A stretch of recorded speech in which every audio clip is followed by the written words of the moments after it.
to my channel Study with me PCMB.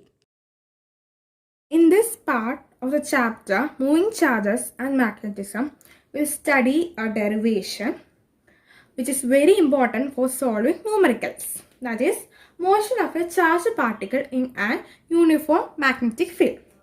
So let's start. First I am drawing the axes, that is coordinate x, y, z axes. Y, x and z. Here y and here x.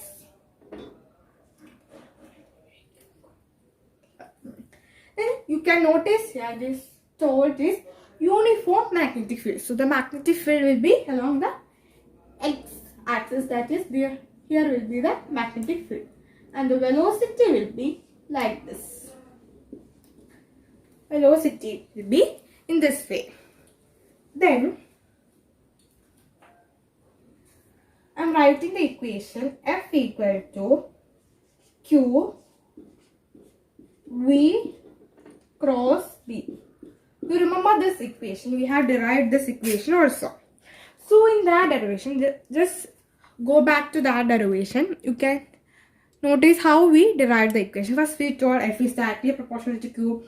So F will be directly proportional to B. And after that, F is directly proportional to the component of velocity which is perpendicular to the magnetic field.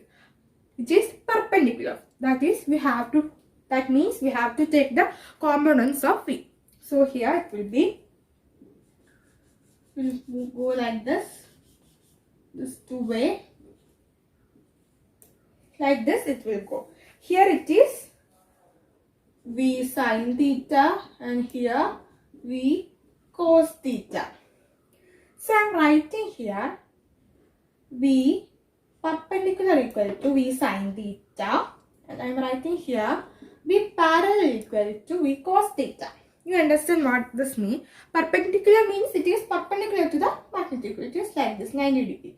Here I am writing parallel because it is collinear. It is going there in the same line itself.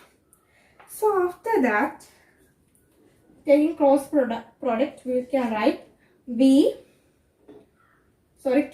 V perpendicular. The condition I have told you, V perpendicular sine. How many degree sine? It is perpendicular sine 90 degree to B. The B. So you know the value of sine 90 degree. So for the final answer, F will be equal to Q V perpendicular B. This equation, you will get this equation. After that,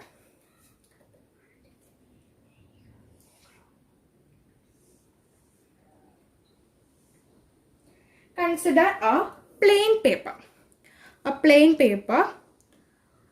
paper in your book. And here are the charged particles. Just consider it like that. Here are the charged particles.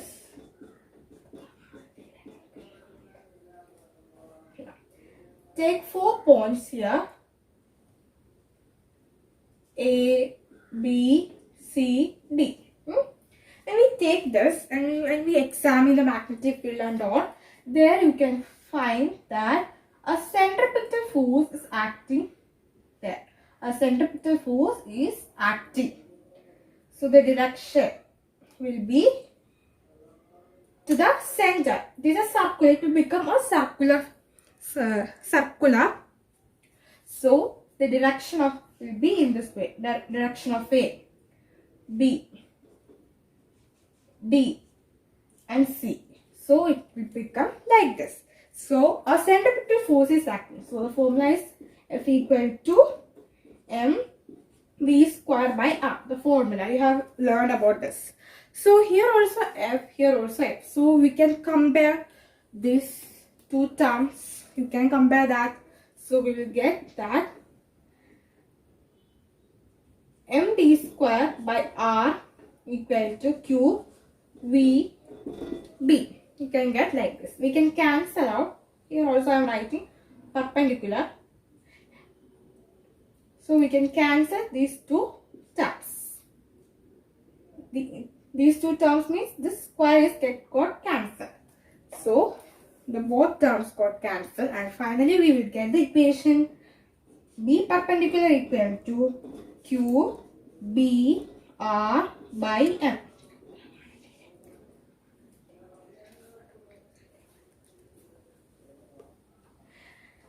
In left hand side there was square V square, and right hand side only V was present.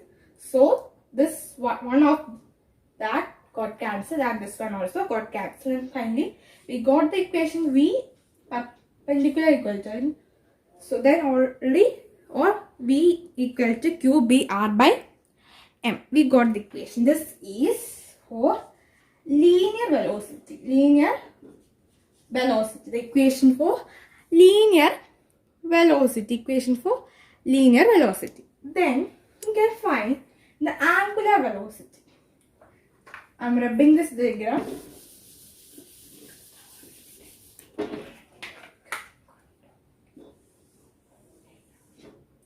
We can find the equation for angular velocity. Angular velocity equal to, that is omega equal to V by R. The formula, you have learned this formula already. So we can substitute the value of V. I think here V perpendicular. You can substitute the value of V, that is linear velocity, in the numerator. So it will come like this: Q B R by M R.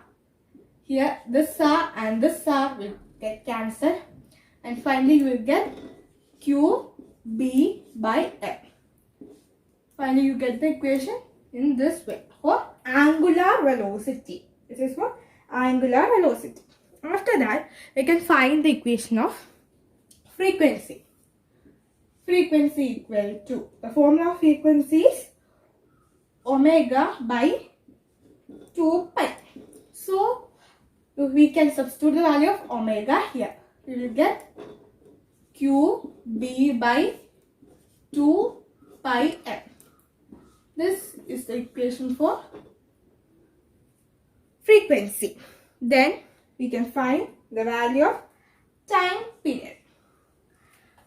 The formula of time period equal to the reciprocal of frequency. So time period will be equal to 2 pi by M by QB, reciprocal of frequency.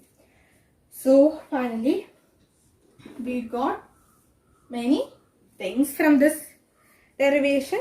This is very important for solving numericals. We got the equation of linear velocity, then angular velocity, frequency, time period. Like that we got the equation. And one more thing, last thing, that is sometimes, now it is in a circular phase. It is circular. But after sometimes it will change the helical shape. That means helical means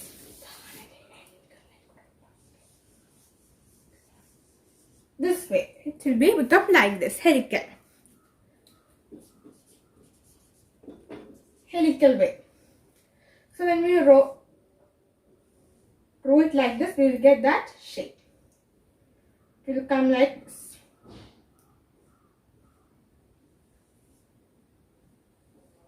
So if sometimes if a question comes that that particle was in a helical motion, what will be its angular velocity? The same equation will be used. The same equation is right.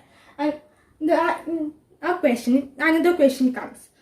The particle is in a circular motion. What will be the angular velocity? The same equation. If it is in a helical or circular, the same equations are there.